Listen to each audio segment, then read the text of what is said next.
Hi folks, thank you so much for downloading this episode of a work in progress D&D podcast, a creative experiment of sorts. I'd like to mention that this podcast is not for children. Now, why don't we jump into this adventure? Hi folks, it's us again, your three brothers who are doing a D&D podcast. Such an original idea, right? So original. We're all in a pretty chill mood today because we're tired from the week. So we'll just do some quick introductions. I'm going to give an extra little bit of something again, just kind of to remind everyone where we are. And then we'll jump in. So, the firstborn brother. I'm Sean. I play Alex Arcadis, a human artificer. Cool. His camera's on now. Hey! We can see his face. How did I introduce Sean? The firstborn brother? Yes. The thirdborn brother. Hi, I'm Ryan. I play Pine Deciduery, the tiefling paladin. And me, your second-born brother, Eric, the GM, sleep master. Sleep deprived. Sleep deprived master. Well, I mean, a little bit, I guess, today. Yeah. So, let's jump in to this, let's call it a nice cozy episode of a work-in-progress D&D podcast. Episode 5. Yay! Let's go. So, last time in our adventure, our heroes, our adventurers, our duo, had just made their way back from the Grey Wilds back to the Base Bass Tavern and Inn. They had encountered some interesting stuff, such as watching another individual cross over to the Grey Wilds, but they learned that individual was an elf. And after talking with the owner of the Base Bass, they learned a little bit of elf lore about how elves were not originally from this world, but came from somewhere else. And after some rather intense tragedy, there's a good amount of them that decided to migrate back to the original world, and the Grey Wilds is sort of the gateway to make that sort of journey. They collected their money. They were given a letter to potentially deliver, and also talk about the idea of actually incorporating a mailing system into the Rainbow Coast. Because someone forgot. Oopsie doopsie. But who has thought but this individual who forgot has definitely been thinking about it since. Went and collected their supplies from the Copperbeards. Eventually met up with their merchant companions and headed out of the town of Reedlet into more of the kingdom, particularly making their way to what is known as the Green Duchy, or Greenfields. On their way, they met an individual who was rather distraught due to the fact that his 3 goats that he was taking care of were taken from him by a troll that lived under a bridge nearby. So, in an attempt to help this individual out, they went to said bridge, because they would have to cross it anyway, and found said troll. The troll, who apparently was humongous enough to have their arms reach over the bridge and create some sort of mouth with their hands to do the talking. A fun little hand puppet trick for this massive troll. Our intrepid adventurers discovered that this troll was not real, it was in fact illusionary, and so went under the bridge and discovered it was a little boggle who had learned some pretty impressive illusionary magic to scam people who would cross over this bridge.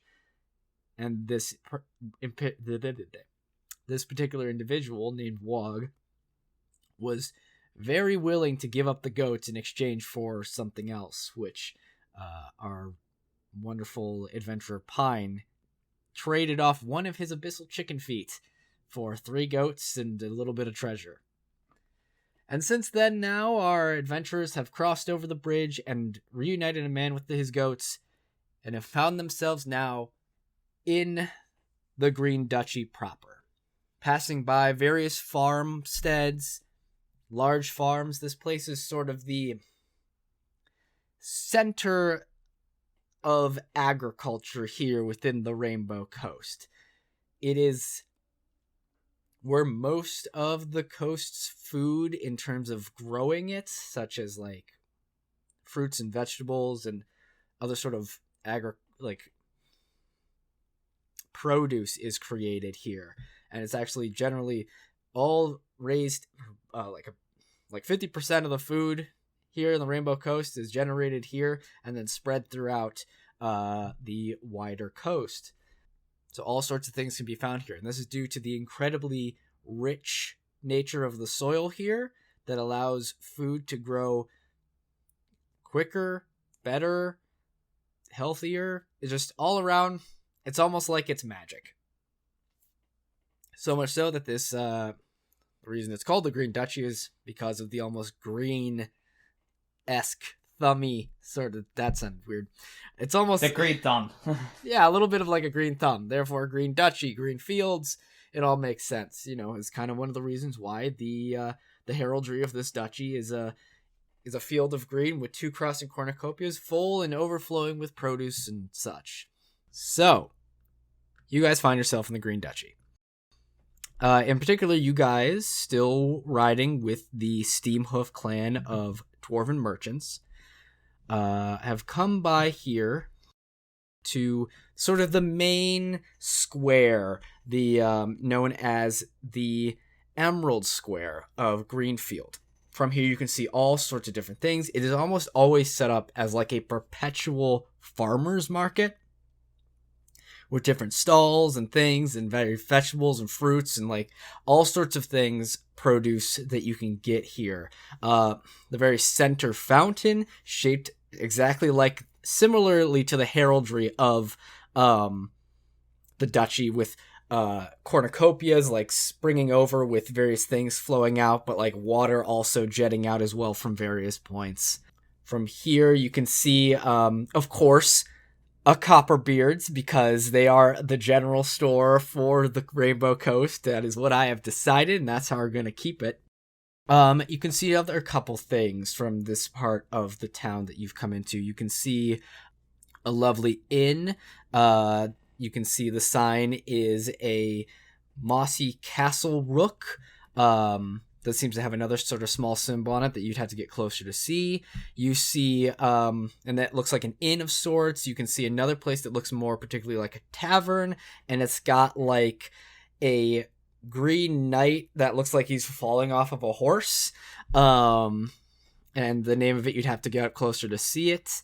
You also see a very large, sort of almost pine cone-like shaped structure in this area as well. And of course, farther back, you can see sort of the hill that the Green Duke's castle is located on. It's sort of got that old European castle, like Germanic, Romanian castle vibe, high up with like not so much like a huge winding path to get up there, but like high up on a hill to kind of survey the wide sort of overstretching bit of farmland and fields here in the duchy. Various towers and such, high walls, and that's what you kind of see in the distance. So Brox kind of goes over and says, "All right, well, let's why don't we stop over at the inn over there? And I think some of our deliveries is with them, and I think also with let me check my list here. Pickled Knight, which is a tavern. And if I were to put my my nose on it, I think that must be that tavern over there with the art of the knight falling over. But yeah, so we got the Mossy Rook, is that inn over there, and then I believe the Pickled Knight Tavern are two of our stops for delivering such stuff. So why don't we make our way over to the inn, yeah? Sounds good to me. All right. Ooh, I'm hungry.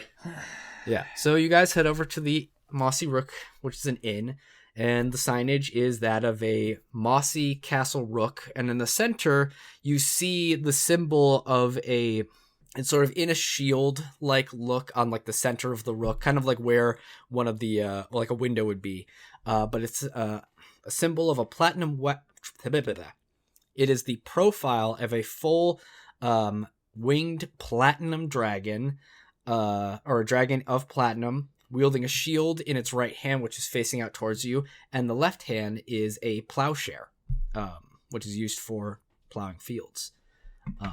So if you guys want to make a religious check to figure out what that means, you are more than welcome to. Sure. Yeah. What's the significance of a dragon wielding a plow? Platinum dragon? Platinum dragon. Oh, you said religion. 9. A 9? You said 9. religion? Yes, a religion check. All right, I'm good at that. Ooh, 19. 19. Well, yeah, 15 plus 4. Yeah, 19. Okay.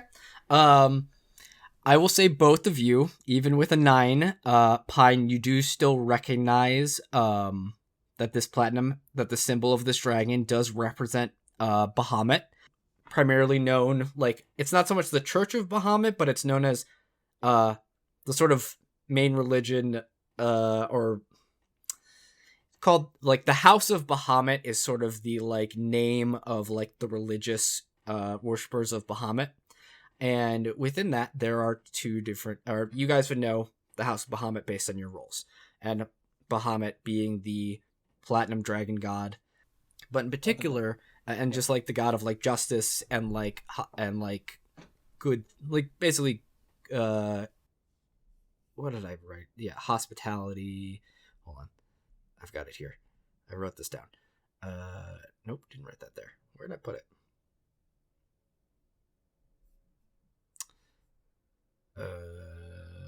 Well, it's somewhere in my notes. But essentially, he is like the god of justice and sort of community. In particular, Alex, you recognize this particular symbol as one of the two different symbols that represent the two separate sects of the House of Bahamut.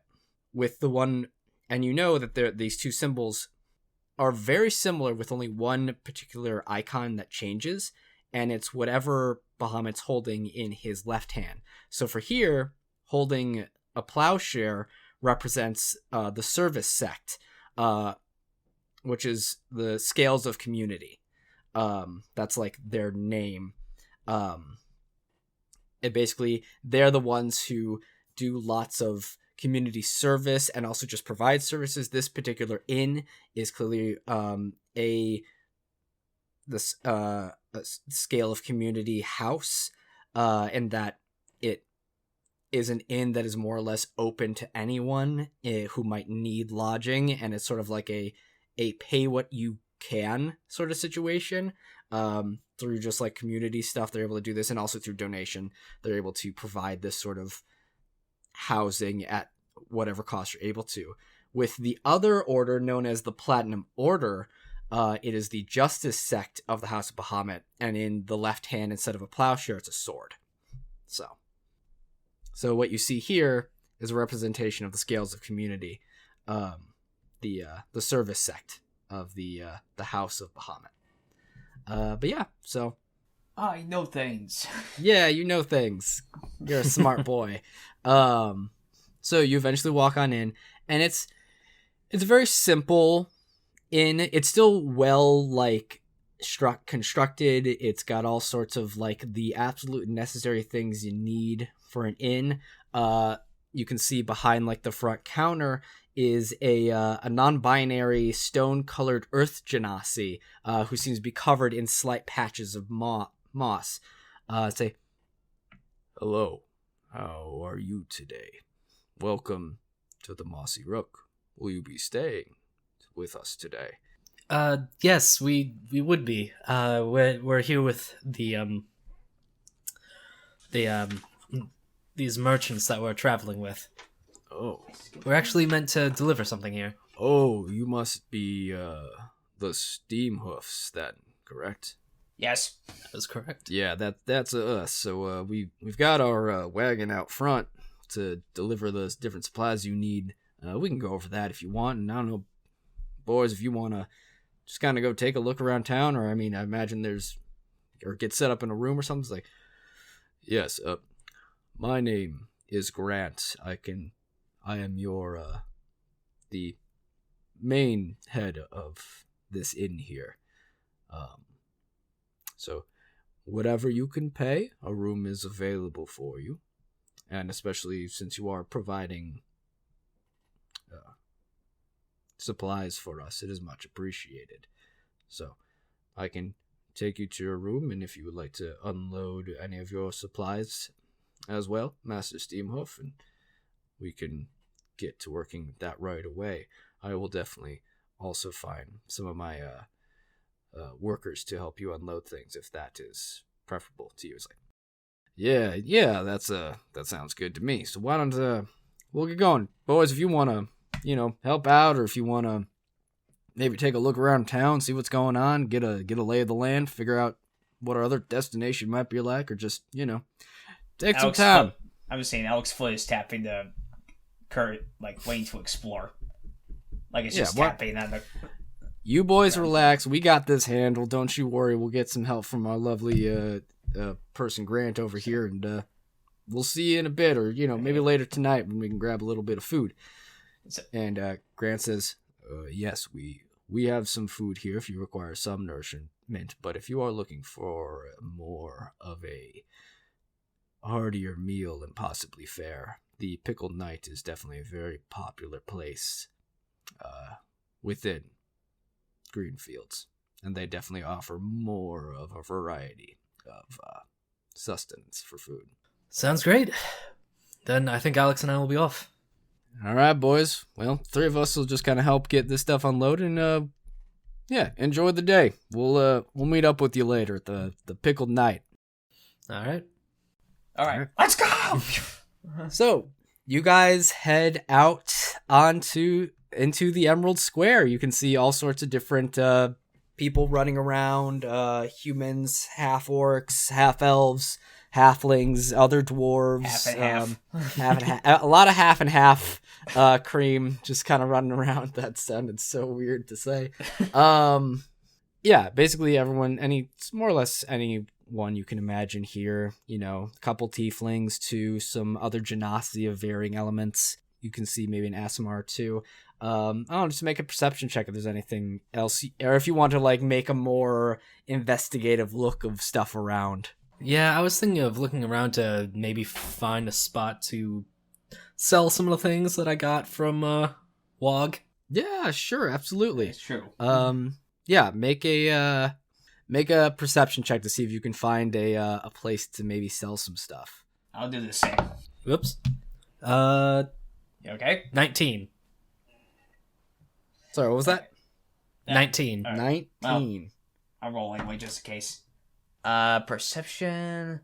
15. Lower. 15 lower. Okay. Or is Wait, perception. Oh, that's my wisdom. Oh, that's right. Give me 1 second. Okay. Yeah, might as well sell that so we have money. Money! Lots of money. Oh, hopefully lots of money. What was the... I'm just looking over my inventory to see if there's anything else. Is that you typing or tapping on the desk? I'm totally not typing up something completely new right now as you guys try to sell things. That's totally not happening right now. That's totally wasn't, it's not like I didn't completely leave out a place where you could sell treasure or anything in this place. No, not at all. Not at all. No, what good DM would totally just make a place up on the spot and type it in the middle of the podcast that they're recording? No one would do that. No one would never think to ever do that.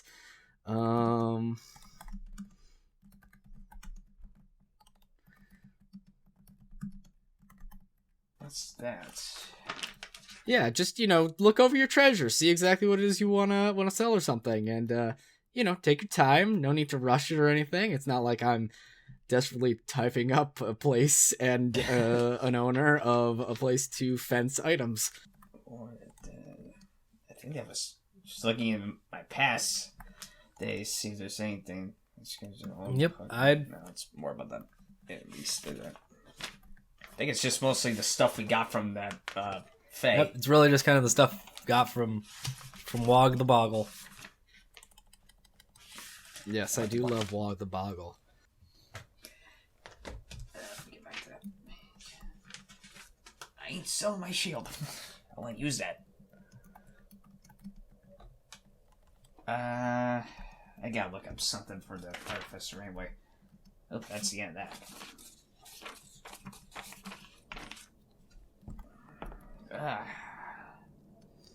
Oh yeah, that's something I want to see if I can do that.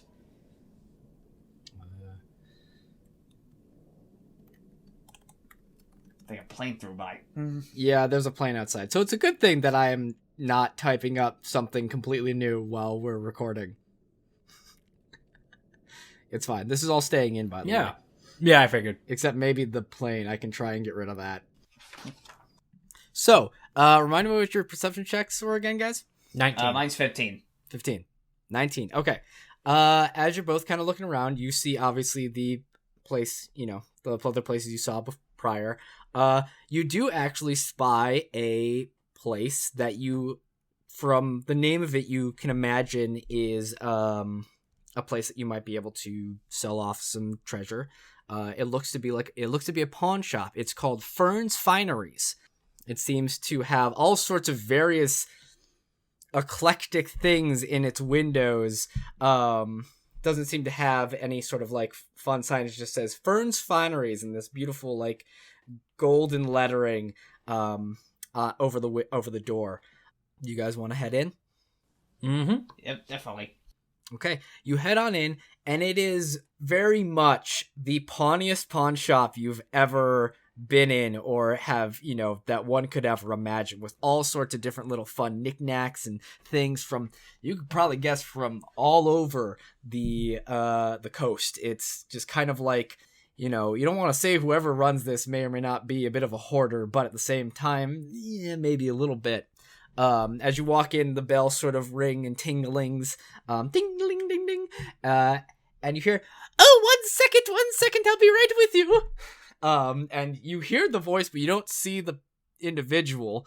So you eventually make your way up to the like sort of desk counter, and you hear that, poof, and you hear something slam on the ground, and you hear like someone stepping up a ladder, and you can see a very friendly forest gnome female in front of you with big old green ponytails to the side and one in the back. It's like, "Hello, I'm Fern, and welcome to my shop. My fineries, as you see all around you. How can I help you two today?" Well, Fern, the two of us have come along some treasure along our travels, and we were seeing how much we could get for them. There you go. Yes. Oh my goodness. So what do you put down then? Well, I was just going to put down the gem-encrusted decanter and the 4 goblets that we found. Ooh. Yeah. That looks... I imagine the decanter is heavy, right? Not like, it's like a handheld decanter. It's like a jug. A jug that you would pour. And it. Okay, well, I'm technically... Okay, I'll say I was holding everything. Okay, so you put that down. Yeah. Did you put up anything, Alex? No, it's mostly that. Oh, just the gem-crusted decanter and goblets? Oh, we're keeping the small cask of wine. Fair enough. It's like, well, this is so delicately made. I mean, these gems, so many, and a matching set to boots. Well, as one who likes to haggle a bit, what are you looking to, how much you looking to get for it? Which I will say now, DM, did I say how much this thing was worth? I don't think so. Yeah, you did. I didn't write down anything. Okay. I will say this whole matching set together, roughly about 250 gold pieces. Okay. Now, what's going to happen here, Of course. if you guys would like to try and attempt to haggle, you will have to make some charisma checks. All right? Charisma checks, not saving throws? Well, even though they're kind of the same thing. Not a saving throw. This is just going to be a, I guess, not so much a charisma check, but a persuasion sort of check. She's like, so, I guess in that mind, essentially we'll say base price is 250 for the whole set, just if we're going off how this looks. So she says, so, what are you looking to maybe get for this? Well, hey guys, I'm gonna bring Pine. Can you just give us a moment for 1 second? I tried of to course. wrap my head around Pine without trying to prick myself. Yeah. Okay, listen. This is probably my estimation. This is probably worth 250 gold. So we gotta try to make this right. Right. We got to haggle. Are you any good at that? I can make do. Okay. I'm just trying to figure out how we're gonna do this. I'm just thinking if we should start with that price, or should we let her think of the price and then move our way up? I think it might be a good idea to start high. Start high. Yeah. Like us start high? Yes. Okay. Alright. Yeah. Alright, we'll start with that. Alright. Okay. Okay! Okay, so We're back. now that you've deliberated, what were you looking for selling this? Well, we're hoping with like this whole package, as you were, collection, and since it goes so well together, and of course the gems right here. Oh, before I continue, I'm putting on some gloves because I don't want to get any of my residue on there, just to prove how valuable it is. As you can see from these gauntlets, these are very fine gems, like very pristine. I agree, and she also pulls out one of those. She also pulls on some gloves and takes out one of those tiny little eye things. Yes, I can see they are very fine gems. Yes, so we're hoping with all this together, we're hoping to get 250 gold for it. Again, it's not for both of us, just all that 250. So the 4 goblets and the decanter, this matching set, you're looking to sell it for, hoping to get 250 gold pieces for it. Yes. Well, that is definitely possibly good price. I would say probably more around, I don't know, 200 gold pieces maybe? We honestly want to stick with 250. Because, I mean, we can't, I'm serious. Again, with these gems in the goblet, they're very pristine. I mean, it goes so well, damn it. True, but I do need to make a bit of money on it myself, so I don't know. I feel like I can't go any higher than 200. You were gonna say? I was gonna say, well, in that case, you do need to make some money. I'm just doing math in my head. I'm sorry. I'll tell you what. How about we'll just go as high as 210? All right. Should I make a persuasion? This will be where you should make a persuasion check. Okay. Oh boy, it's like bait. Okay, I'm a +3. +3. Yeah. Maybe not bad. 12 plus 3, 15. Well, maybe I could do 250. Maybe that would be okay. I mean, they are very lovely gems, and I would not doubt someone, maybe a rich noble, might be willing to pay even more for it once I have my hands on it. So, you know what? You seem new in town. I like you both very much. I'll take it off your hand. I'll take the whole set off your hands for 250 gold pieces. That sounds wonderful. Good. All right. Well, it's been lovely doing work with you two. Like I said, Fern's Fineries, spread the name around, get all sorts of fun things. And, if you see anything interesting here, why don't you go take a look? Maybe you'll find something fun. Now, if you don't mind, I'm going to go grab some gold for you boys, and we'll finish this transaction. All right. So she goes in. Well, yeah, while she's doing that, I'm going to take a look around. Yeah, sure. you go to take a look around, and I will be right back. Okay. So hopefully we're not gonna spend all of our gold. Mm-hmm. I feel like that went weird. And I'm gonna say, as we're looking around, Pine kind of just leans over to Alex and say, when I meant go high, I meant oversell it. Oversell it? Like, in terms of how my father had kind of taught me with haggling, I would have said that we were gonna sell it for 400 and try and work down from there. Ah. So, next time, I think maybe I can try. I didn't feel like stopping you. It would have been just very awkward for me, and I would crack under the pressure. But, all right. Fine. But it's worked out. Like, Yeah. I feel like we may have gotten very lucky because we seem to be very new in town, and I don't think I help with showing that we are not used to this place. Though I seem to match the color quite well. So, you guys... I'm sorry, hey, I just want to answer that. It's like, okay, well, alright. We'll take that. By the way, how does your father know so much about haggling? Oh, well, he was a merchant.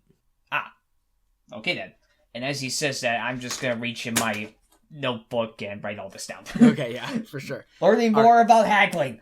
Yeah. All right, so you guys want to make a perception check to see if you find, or perception or investigation, whichever you choose, to see if you find anything of interest. Sure. Definitely perception, because I have a -1 in investigation. Yeah, so here's how we're going to do it. If you roll like a 13 or higher, I'll let you roll twice on this trinket table. If you roll under 13, you'll just roll once. Okay. Cool. Alright. Technically, it's even more for me, because I get +1. Here we go. Natural 20! Okay.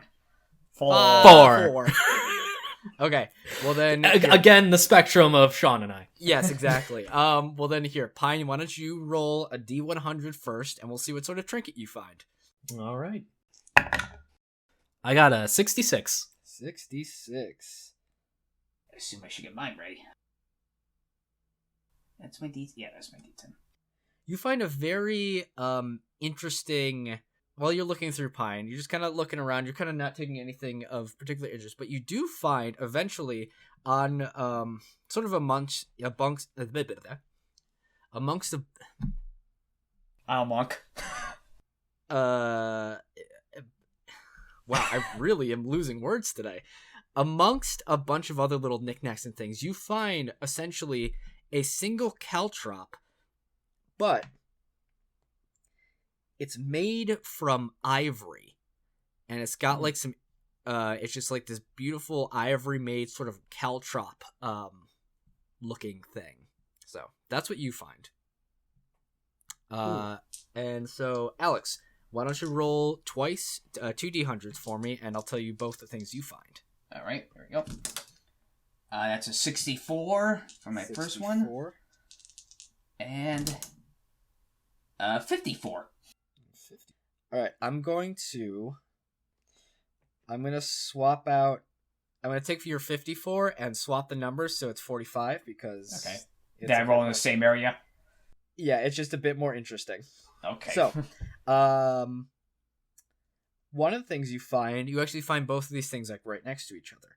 One is a little pyramid of some sort of sticky black incense that when you go to give it a sniff, it does not smell particularly good. Or I guess not particularly good. It smells almost like it's licorice, like an anisey sort of like this little black licorice incense pyramid. And then the thing next to it is you find a tiny little like pocket-sized chest carved to look like it has like a bunch of little feet around the outside of it. So it's just like this small chest with feet. Little in your hand chest with feet. It could probably hold like, maybe a couple coins or a couple gems, or maybe you could put some sort of jewelry in it. But yeah. Well, Well, all right, boys. Here's the gold for you, and if you seem to have found some interesting things, come on up. Let's see what you got, and maybe if you're interested, you can purchase them. But anyway, here's the gold, so you guys can split 250 gold between you. It's 125 for each. Yep. So yeah. So do you guys have an interest in purchasing either of any of these 3 items you found? I'm like holding up the thing in my hand, and I'll ask, Fern, where'd you acquire this? This seems very interesting. Oh yes, a little ivory caltrop. I actually procured that from some traders who frequent the hold on, I forgot the name of it. Yes, I got that from some traders who frequent oh my god, I lost the word again. The porcelain tundra up north in Salttown. It is an ivory caltrop carved from the remnants of a mammoth tusk. Ooh. Yes. How much do you want for it? Oh, a single gold piece would be perfectly fine for me. Deal. And she slam it down, and as soon as it even touches, her hand very quickly swipes it away. Now what can you tell me about this small chest with feet? Oh yes, that is just a beautifully carved jewelry box of a noble, or was it a wizard? Or was it a wizard noble? Either way, I believe it was a gift to a noble from a wizard. And as far as I know, has no magic in it. It just is a very finely crafted, tiny sort of chest-shaped jewelry box with legs. Alright. And what about this?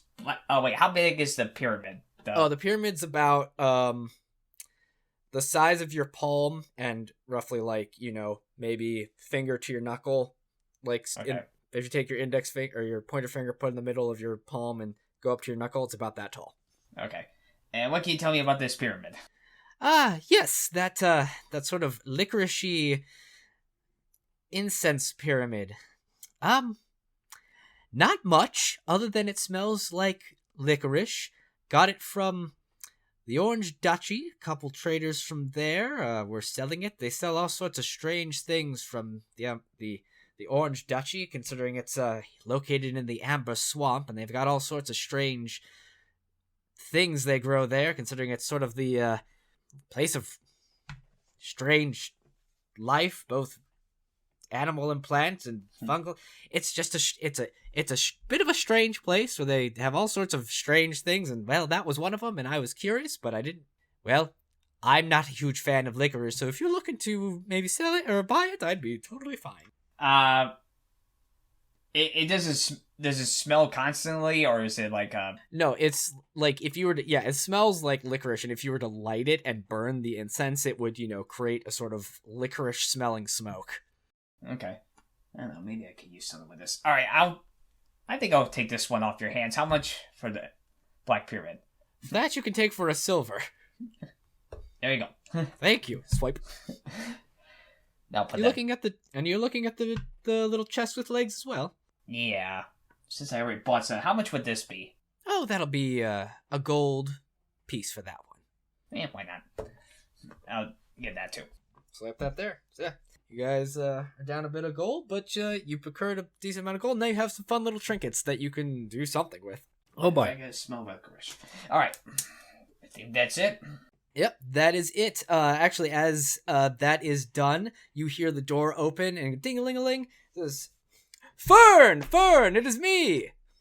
I've come with a very interesting find. And you see in the doorway, basically, if you were to describe the epitome of night in any possible way, between the armor, the and everything, you just see the most nightliest night man come through the door. And you hear friends like, "Oh, Sir Edmund Brightblade! So glad you could come into my shop today." He's like, "Yes, indeed. I am here because I have found something so spectacular. I knew you would be the one that would be most interested in it. Oh, hello, gentlemen. My name is Sir Edmund Brightblade. I am Knight of Greenfield. It's a pleasure to meet you. apologies, I didn't mean to interrupt any sort of business you were having, friends. Like, no, it's perfectly fine. These gentlemen had just sold something to me and then bought something of mine, so we just finished our business transaction. Ah, perfect. Well, here it is. And he, like, pulls out of his hand, and it's just, like, I take a peek. strangest looking rock that it looks like it has a face on it. It's just like a rock with, like, just some detail to make it look like a face. I found it. I do believe this could be a baby mountain troll. Oh! What do you think? I'm that's very interesting. I would say that I don't think I would want a baby mountain troll in my collection, especially if it were to, wake up at night and then maybe be a little worried about where it is and that it is might break some of my things back. She's like, oh my goodness, you're right. I can't believe I would do such a thing. My apologies, Fern. I will make sure to put it back away from all the delicate things you have. We wouldn't want a troll in a china shop situation now, would we? He's like, no, I don't believe you would. But thank you for thinking of me, Sir Edmund Brightblade. He's like, of course, Fern. I know you're very interested in certain oddities. Well, I shall put this young troll back where I found it. Excuse me, gentlemen. And Sir Edmund Brightblade walks back out the door. I'm just gonna whisper to Pine, was that actually a mountain troll? I think that was just a rock. Ah. If Also, you would like to make a check of some sort, Ryan. I'm also gonna Absolutely. I would absolutely love to make a check. I was also gonna whisper to Pine, by the way, what's a china shop? No idea. Yeah, okay. Yeah, whatever. I couldn't think of another word at the moment, so, like, crucify me. Yeah, so if you want to make a check to see if that was actually a baby mountain troll or not. What kind of check would you like me to do? Wisdom, like a survival or nature or... I can do survival. Or survival. Whatever you're best at. 12? Ah, crap. Yeah, that was just a rock. So. High DC. So, you guys, anything else you would like to do? Nope. Going outside. If there's someone possibly bringing rock trolls into this pawn shop, I don't want to know. I don't know if I want to uncover anything else that's in there. Fair enough. So you guys head back out. As you kind of look around, you do see, as you exit, the individual known as Sir Edmund Brightblade, getting up on his horse. And you're, come on, Juniper, we must return this thing that we found. Oh, hello, gentlemen. I imagine you're new here. If you'd like, I can give you a run around town at some point and show you the wide variety of things wonderful green fields can offer if you'd like. Thanks for the offer. We'll think about it if we see you again. Of course. I am Sir Edmund Brightblade. It is good to meet you both. Welcome to our village. Ha! And he just starts riding off.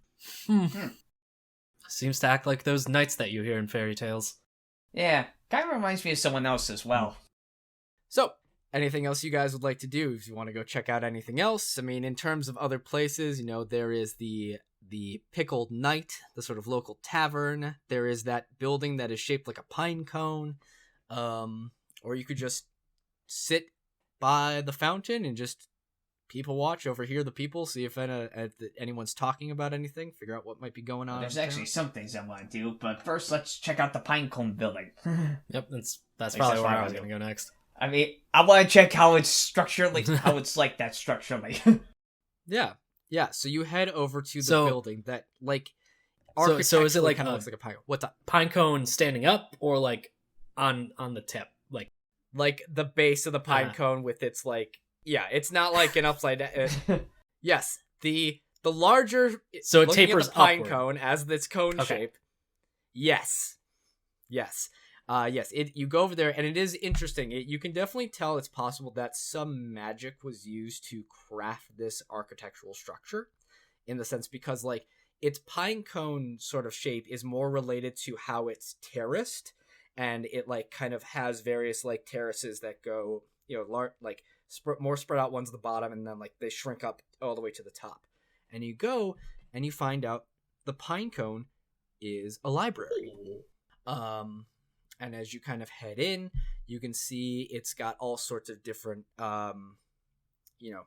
stacks of books and various things. The center area kind of has these dueling, rotating, helix-like stairs that kind of go up, like in a helix formation, up to the various terraces. You do see when you enter a symbol that is a blue triforce. Within each of the 3 triangles is an opened eye, which is, in this world, the symbol of Ioun, goddess of knowledge and magic. If you each want to make a religion check again about what each one, like what this symbol represents, essentially, you can. Sure. This can go well. Oh, hey, look at that, 17. What was it again? Religion? 17. Religion, Okay. yeah. I'm good at that. Why again? Natural 20. Jesus. All right. Well, both of you know that, Ioun, goddess of Wisdom. Sorry. Knowledge, magic, and also sort of compassion in a sense. And like the 2 bottom triangles represent knowledge and magic, while like the top triangle kind of represents the compassion of you knowing to not use knowledge and magic for like evil or for like, harm towards people. But you also know the empty triangle in the center, which is still part of the whole process, it represents the unknown. That sort of unknown thing that we search for as, people who search for knowledge, and with magic also. And it's generally patron of, they have clerics and things, and anyone who's like a searcher of knowledge, but also wizards. Wizards are also, in a small sort of way, worshippers of Ioun, mainly because of magic and such. And so, you eventually go inside, and there's like a circular desk, and you see a human male is in front of you with long black hair that kind of goes into a ponytail and like off to one side, is wearing a symbol of Ioun as an amulet. And you can see a little like desk tag that says head librarian Fabian. And so they see you, comes like, hello gentlemen, welcome to the Pine Cone, the library for the Green Duchy. Is there anything I can help you search for or look, or if you're looking for anything in particular? Pine is just kind of looking. The structure. He's just kind of... Yeah, I'm admiring the structure. We're technically more interested in the building than... I can definitely see you both must be not from here, as you are very interested in the architectural structure of our library. Yes, immensely. Jeez. I'm still wondering how this thing stands. Pine is very much just silent and in awe and honestly a little like uncomfortable. Uncomfortable? Oh yeah, just he's like going like, how does this function without like some support beams? Is that helix structure making it go on? What's going on here? I will say, this is ingenuity of, humans created this, but also with the help of some of the wizards from the Opal Observatory up north in the Porcelain Tundra. Sort of a gift to this area so that knowledge can be easily accessed by those around. I myself am a practitioner of both knowledge and magic, and if you have any questions in particular, I can hopefully help answer them. Or if you'd like a tour, I can definitely find someone to give you a tour. As being the head of this library, I do have duties to attend to, but... Alex, I'm leaving this up to you. Okay then. Well, I guess we have a guide to look around the place. But before we go, I just have one question. Is there any place in this area that sells like armor? The marketplace? Oh, yes, definitely at the marketplace. I do believe there is a blacksmith around. Yes, I believe the there's the Emerald Smithy located within the Emerald Square. I believe they have armor of some sort. Or something of that, I'd imagine, if that is what you're searching for. That'll do. All right. Well, if you want, and you wish to have that guide to show you about the library? That too. All right. You kind of see him put his hand to his mouth and sort of whisper something into it. And you see a young human, sort of teen, kind of run up and is like, "Yeah, what's up?" He's like, "I regret this decision. Damn it." Damon, could you please show our two guests here a little bit around the library? You got it. Hey, follow me. So you follow Damon as he takes you around, and he's like, "Yeah, so this is our library, and it's totally cool. So we got these circular helix stairs that go up to each terrace, and it's like dope and stuff. So like you keep walking around, and we got all sorts of knowledge, and it goes all the way up, and then you get to the very top, and it's like this beautiful view of like green fields and stuff, and it's awesome. I spend like a lot of time up here when I'm not working here, and that's like most of my time. Yeah. So I'm imagining what he's doing. Yeah. So if you're looking for anything, Pine's eyes are just wide and just cannot comprehend what this child is. A teenager? Yeah. Teenagers. This is not how teenagers are back where he's from. Yeah. So like up here at the top, this is generally where a lot of like the magic learning is, or at least if you're interested in studying wizardry, it's up at the top. And then sort of like the middle section is more of like the fictional stuff and like where the kids stuff is. So if you've got like kids, you're generally in this area. We got all sorts of great programs for kids and such, because we want to make sure that kids are well educated about the world they live in, and that's where the stuff happens. It's pretty dope. And then on the bottom, like the main floor where I found you guys in that area, and maybe one store up, that's like where all the history stuff is. And like if you're looking for self-help books and such, or just like any sort of like general knowledge and wanting to study certain things, you generally want to stick around the first two floors. Yeah. So that's our pine cone, man. It's dope. I love it. I love working here. I can't wait to be like a full-fledged librarian when I'm out of school and an adult. I love reading. Reading's cool. Reading's super cool. All the knowledge in the world is just in a couple books. These ones right here. Nah, I'm just kidding. Those are kids' books. But kids, you know, it's important for kids to know exactly what's going on in the world so they can stay educated. Because kids are smarter than most people give them credit for. True. Anyway, one question for you, Damon. I assume these books are only rentable, not buyable?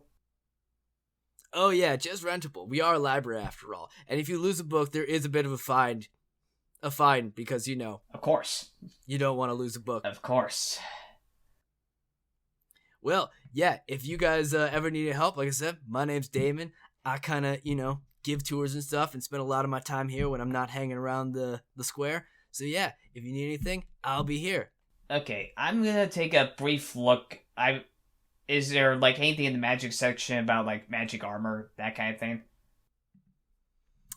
Make an investigation check. Investigation. Oh boy, +1. Oh my! Wow! Jesus! Yes! Another that's one? my third one! Oh my god! Your third natural 20 this session. Jesus! So, you spend a lot of time up in the sort of magic section. And you unfortunately don't really find anything related to magical armor, per se.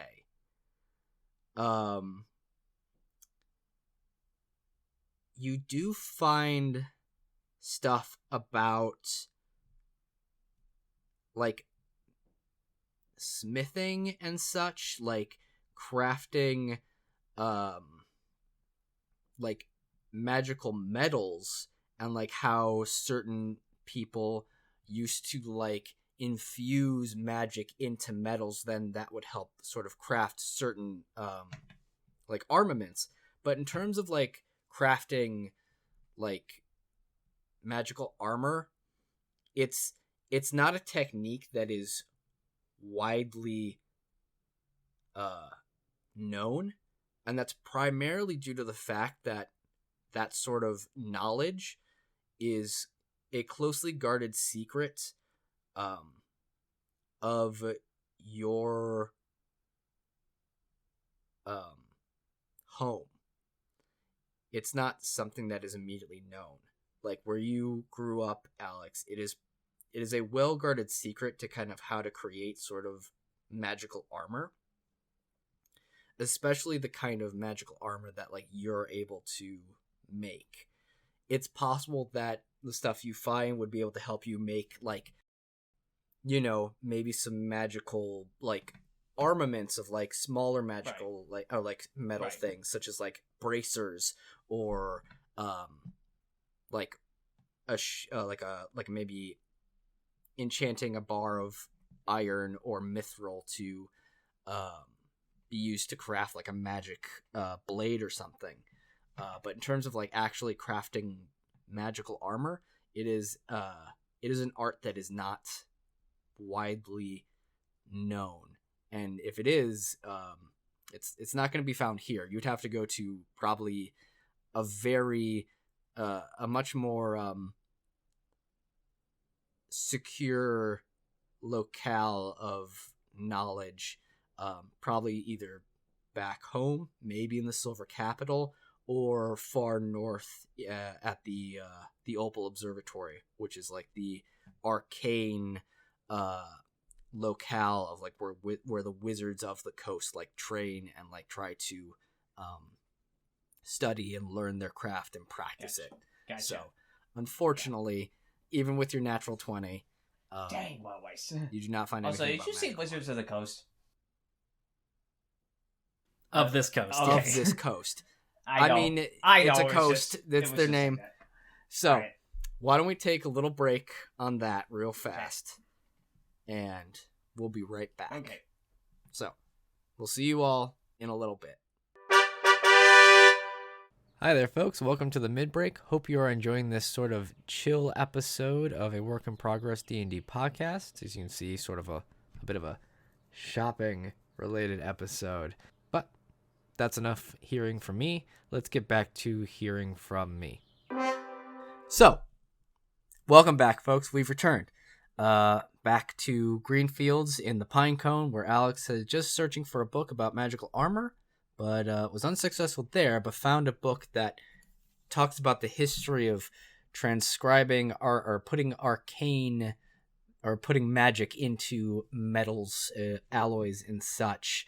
And also meeting the young Damon teenager who oh my god, no, that's not his last name. His last name is not teenager. The young teenager Damon human, who's very, very passionate about libraries and teaching young children.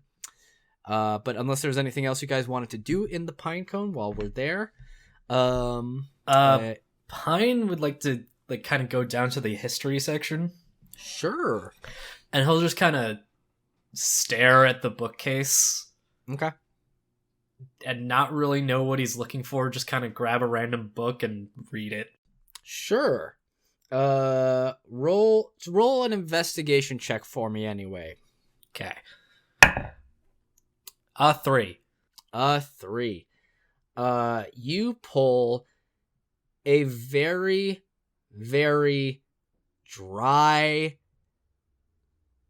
unfortunately, like, academically, like, just a dry sort of textbook. Like it's been worn about what? like worn out. No, Like, just no. in the sense The of, like, literature the of literature it is just dry. dry and dense, and it's all about sort of the trading system of how like things like merchant work, like trade systems through like the Rainbow Coast work, but in a way that's just like you try to read it, but you gain no knowledge from it, in the sense that you're like, this is dense, and whoever wrote this doesn't have flair in their writing. They're just like writing information down, as opposed to like trying to invest the person who's reading it to learn. So unfortunately, I would suspect there are some words, probably many words in there that Pine just does not know. yeah, it's very much like whoever wrote this just like wrote it for like the sake of just like, old dry dense academia without any thought about like how can I get someone actually interested in this. So unfortunately you don't retain any of it because you just start reading and then your eyes just kind of start to like get lost in sort of the jungle that is this textbook. He just closes it, puts it back, and just turns and meets up with Alex. All right. So, so in terms of other places to go, at least before meeting up with the Steamhoofs for some food, there is the Emerald Forge. I think that's what I called it, which is the sort of local blacksmith. Yeah, I won't go down You there. head over there. It's sort of pretty standard sort of blacksmithing area. Blacksmith. You head on in. There is a male half orc, very close cut hair, slight beardage, pretty muscular just from doing that all sorts of stuff. Kind of looks over and says, "Hey, name's Amoth, local blacksmith. Can I help you with?"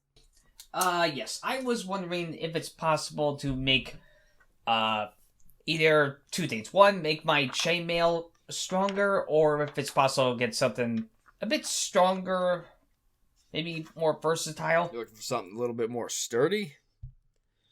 Yeah. What was his name again? Amoth. A-M-O. Just put Amoth. Basically. Not... I know what you mean. Yep. Just pronunciation. Yeah, well, let me check. So he kind of goes over and says, we've got this old bit of splint. Maybe a little rough. Basically, splint armor is made from sort of narrow vertical strips of metal that's like riveted back by leather. It sort of has flexible chain joints, but it's like primarily known for like strips of metal that kind of go down the armor.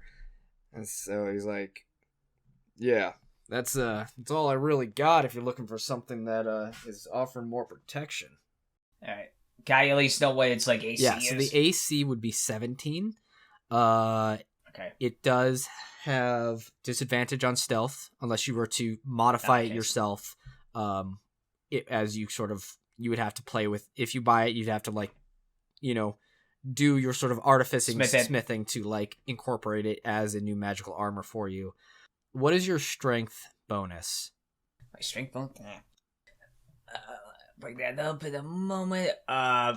It's +3. No, yeah, it is +3, but I just... 16? 17, because I decided to go with the ability score divided between my... Oh yeah, that's right, when you leveled up. Yeah, so it's 17, but it's still a +3. What is your dexterity? It's now a 14, so that's a +2. Okay. Actually, let me check something real quick. Hold, please. Actually, you know what? Let me check. I do have some other stuff that I might be able to scrap together for maybe a suit of half plate mail, which that would be its medium armor, and it would actually be 15 plus dex modifier, max of 2, so it'd be roughly about the same AC of 17. Okay. Yeah, so I could do that for you. Cost-wise, it'll be a little different, but... What would the cost be? For splint, it'll be about 200 gold pieces. For some half plate, it'll be about 700 gold pieces. Maybe 600, since I kind of would have to, bits and pieces to put together. Yeah. But it's like, sadly, that's out of my pay. It's okay. Well, if you've... Well, I'll still keep that in mind, though. Thank you. You're welcome. So, you head on out, and it's getting around the time where you probably want to grab a meal or something from There's one more thing. I was thinking about I got the Artificer Infusion replicate magic item.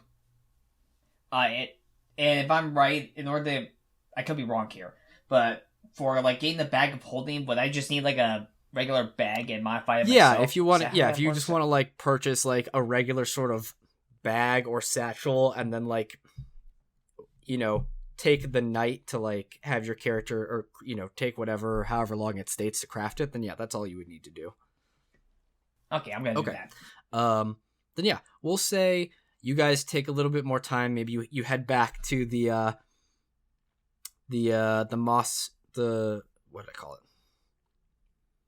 The Mossy Rook, and kind of, if you want to do that and just chill for a couple hours while the Steam Hoofs sort of finish up their stuff. But eventually, we'll say you replicate magic item, your bag of holding, and you all head over to the Pickled Knight, sort of the local tavern, very popular place here.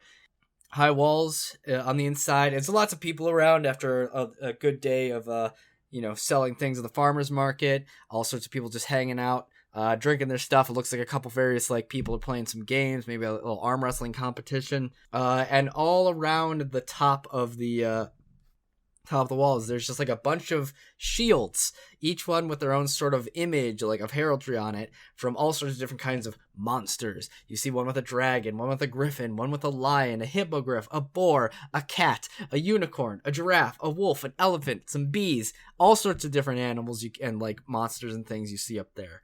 So you can see there's all sorts of different chatter going on. Up at the bar, you see an older half-orc, kind of salt and pepper hair, some scars along his arms.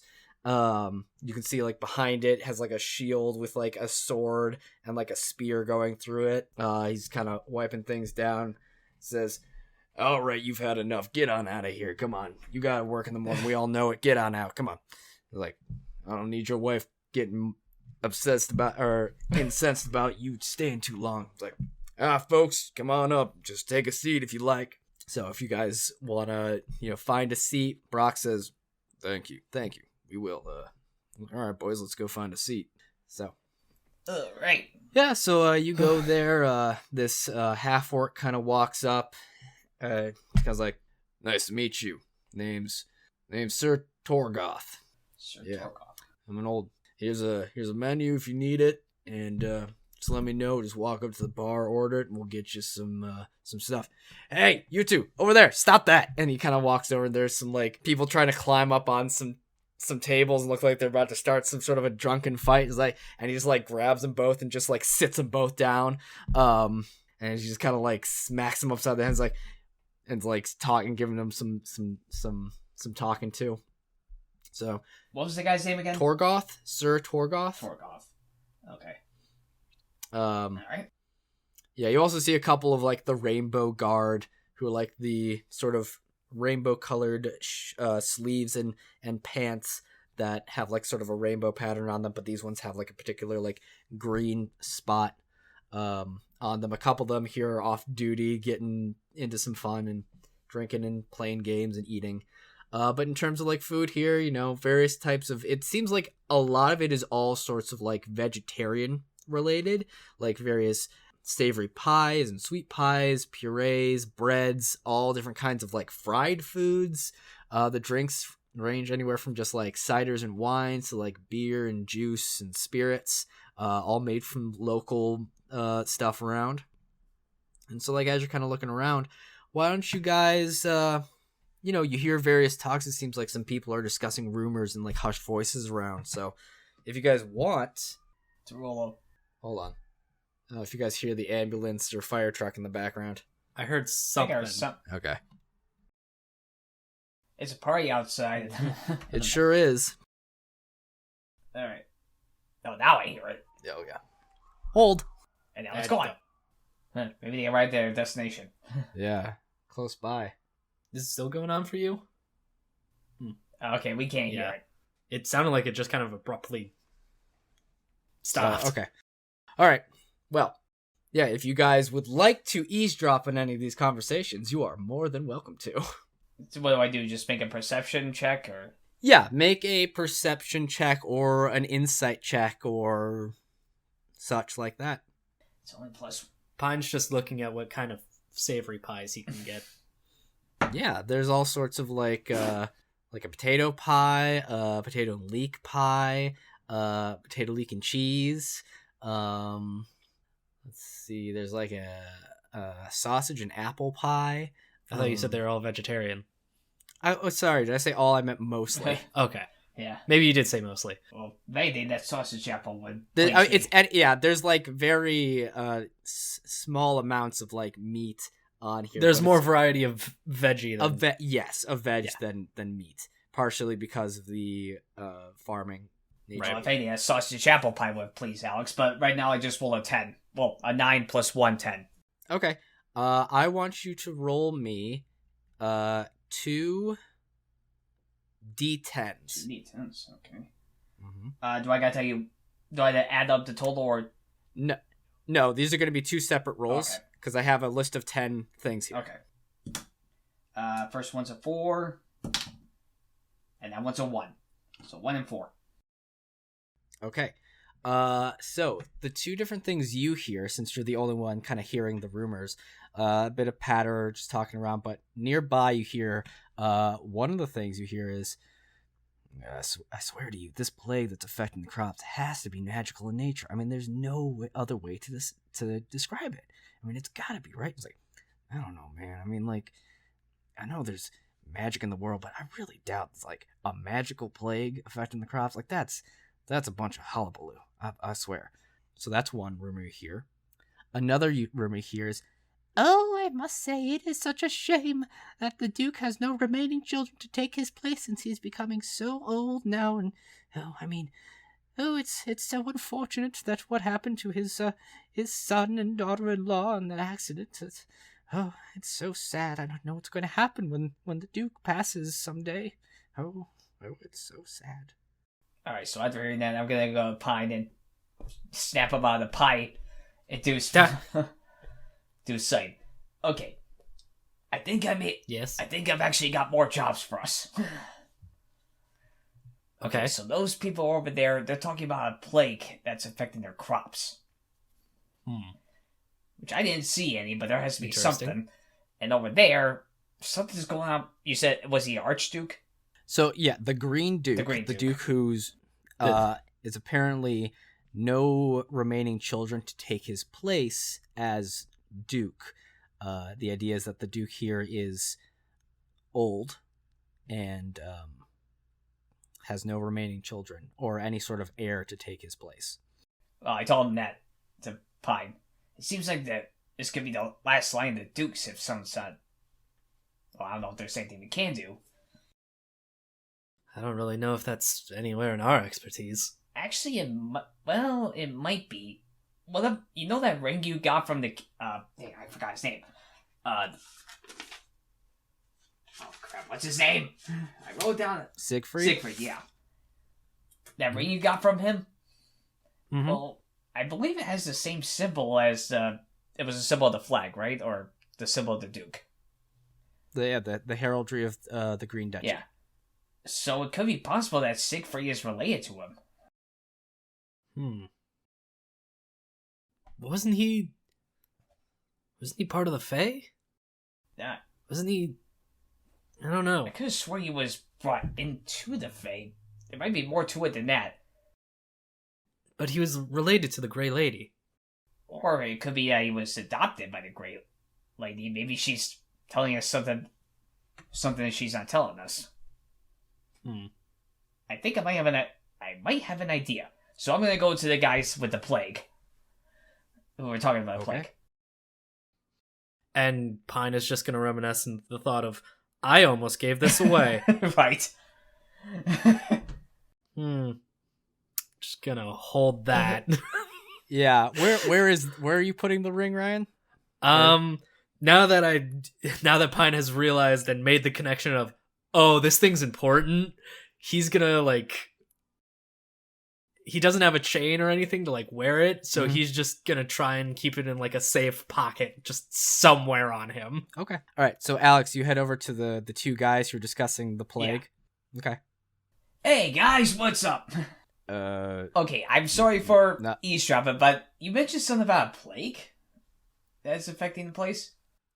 Oh yeah, there's apparently some of the southern farmlands apparently been dealing with a plague that's been affecting the crops this year. It's just like killing everything outright, and just kind of seems to be moving up north. It's not with a lot of the southern southern farmlands, but it's it hasn't reached full effect. But yeah, there's some sort of plague happening. This is the first it's ever happened in a long time. That's why I think it's magical. It's like, man, you have to. There's no way it's magical plague. Either way, yeah. So apparently there's a bit of a plague, and some of us are worried. Okay, because like I was saying, you think it's possible to spread more here? Well, yeah, that's the worry. Since like we here in the Green Duchy, like we provide a basically most of the food that helps feed everyone on the Rainbow Coast, and we're kind of the biggest producers of that. So if like we lose any sort of crop at all, like, or at least the stuff that isn't already accounted for, but like on a mass scale, there could be a massive food shortage in the entire coast. And I mean, I know supposedly like the Duke's wizardly advisor has been trying to come up with ideas to figure out what this plague is and to stop it, but nothing so far. And I mean, it feels like it's picking up speed. That's why I think it's magic. It could be, and I mean, not to spread too many other rumors, but I've heard some people think that it might be related, that this plague might be related to the failing health of our Duke. Because, like, their family's supposedly super connected to the land, and that if they get sick, the land gets sick. So maybe there's a correlation. Like, man, you gotta stop, okay? It's just a disease. It's just a plant-based disease that is somehow affecting a lot of our plant crops simultaneously. Okay, yeah, that sounds a little crazy. The idea that like one plant can get a disease and that also affects another plant, and all these plants are being affected by the same thing. But that's why it's just gotta be something real rare. It's like, I don't know, man. Like I said, it's magical. Nice. It seems real magical. It seems almost fairy tale like. Man, shut up. You drink too much. Like, man, you're right. I'm just paying attention. Okay, I get it. So who do we have to go to if we want to help? Who will we go to? Is it possible we could go to the Duke himself, or do we have to go to someone else? I mean, it's possible you could go to the castle itself and talk to the Duke or whoever there. I mean, I know. Oh, there's that one guy, the knight, who's always around here. What's his name? And as soon as he says that, the door slams open. Hello, folks! It is I, Sir Edmund Brightblade, Knight of Green Fields. Drinks on me! And everyone's like, hey! I just go like, and I just go like, that one.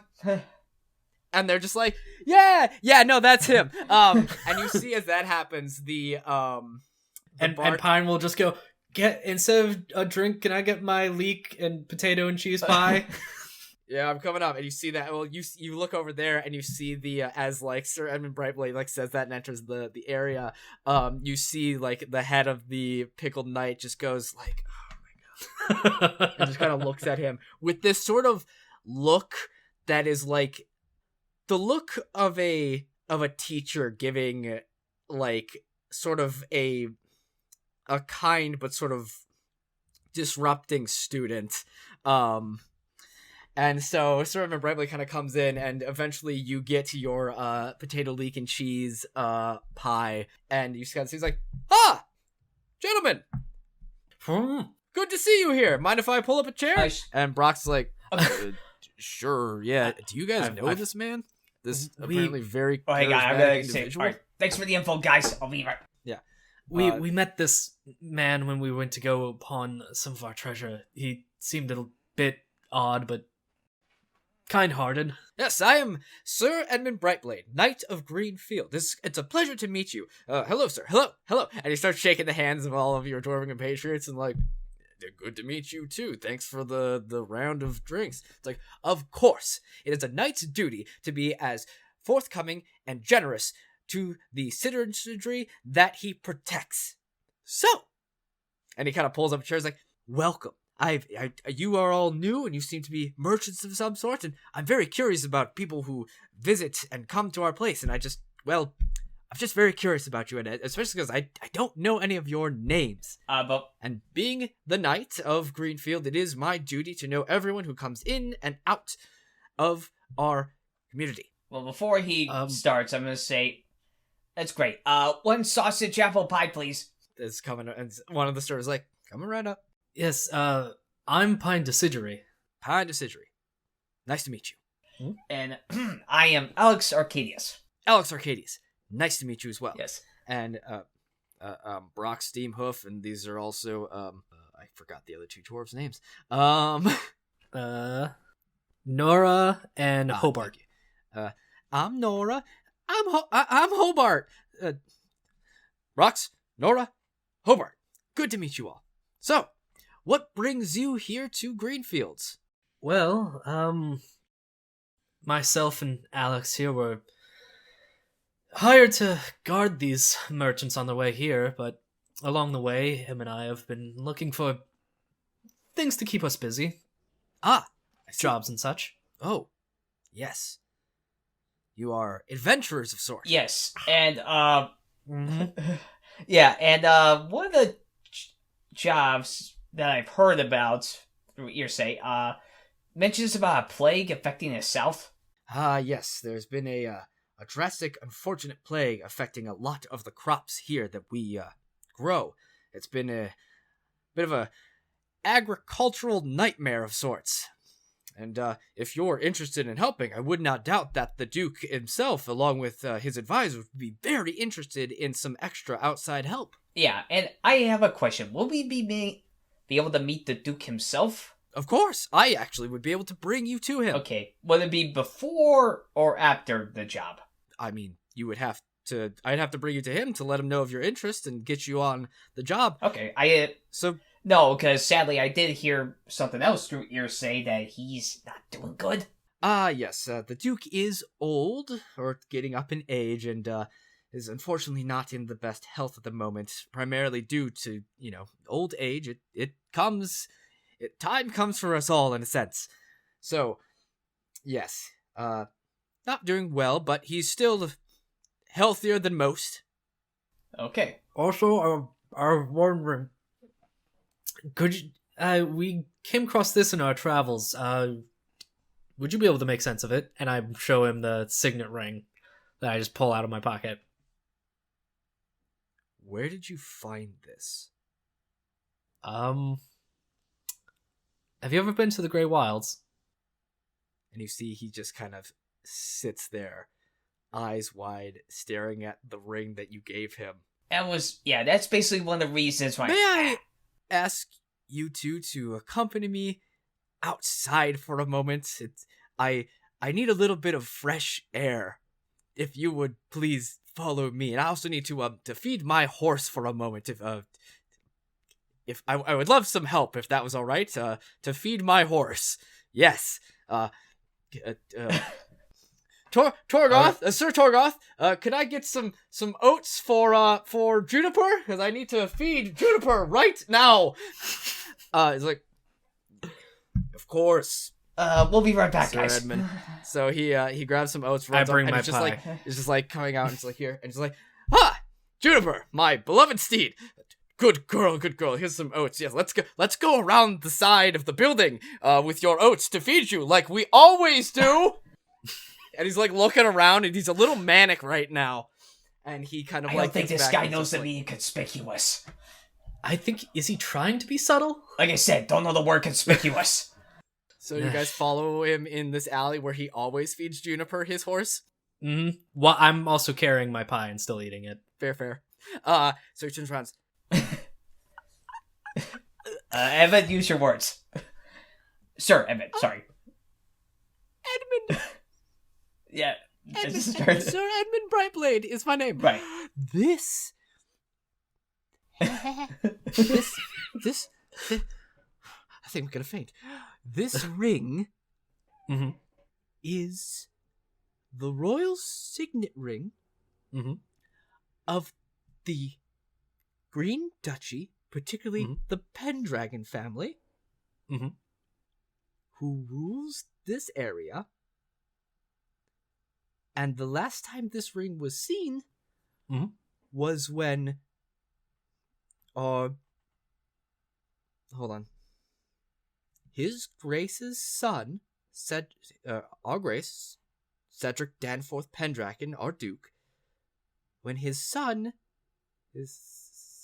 wife, and their newborn child left the duchy on a diplomatic mission and were never heard from again because they were attacked by bandits on the road. Out of curiosity. Wait, where did we get this ring again? Did we get this from? Well, we got it from Siegfried. We did get it from Siegfried? Okay. Yeah, we got it from Siegfried. Because didn't we get something from the That's bandits what, too? I was actually going to do that. Yeah. When you mentioned bandits, I'm going to pull out the ring of Soran, the elf. And I was just going to show it to him. Was it by any chance bandits with this kind of insignia? No, I have no idea what this is. Okay, I'll take that back then. So that's just a different royal family ring. Yeah. Yes, it does seem like a signet ring of some sort. No, I have no idea who this house is. Okay, never mind. Yeah, so, yes, this ring. Come in close.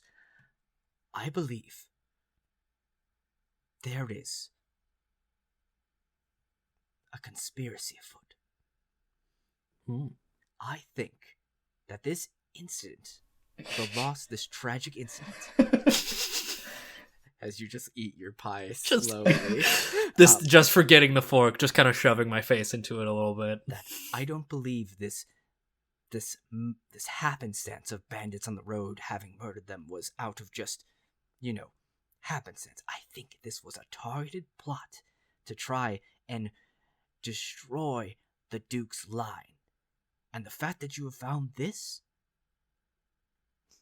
it might show that his son is alive. Who gave this ring to you, or where did you find it? You said the Great Wild. That's very far from here, and no one goes in there. One quick question: would you happen to know what the grandson's name was? It was Siegfried. Ding ding. Well, Siegfried gave it to us. And he watches you falls over and he faints, and that's where we're gonna end this episode of the Work in Progress D&D podcast. It's like, and we do not catch him. Yeah, I'm like, no, he falls, and he falls hard. Crap. So, and I just seems finished eating my food, and you're still eating your hand pie. That tastes incredibly delicious. So yes, we will end it there with the understanding that the boy who gave you the ring is apparently the grandson of the Duke. I'm trying to remember, who were you gonna give that ring to? I was gonna give it to Juan. He was gonna give it to the boggle under the bridge. It's the abyssal. I'm honestly man, if you had given him that ring, that would have been quite the adventure to try and get it back. Oh my god. All right, so with that, folks, we're going to end this episode of a Work in Progress D&D podcast. Thank you so much for joining us, and we'll see you next time. Bye-bye. Bye. Well, that concludes this 5th episode of our podcast. I hope you're just as excited as I am to see what sort of nonsense awaits our players. Thank you so much for listening. Thank you to my brothers for joining in this experiment.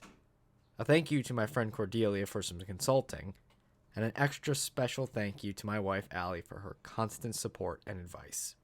I have been Eric, and I hope you continue along with us on this adventure, both real and imaginary. Ta-ta for now.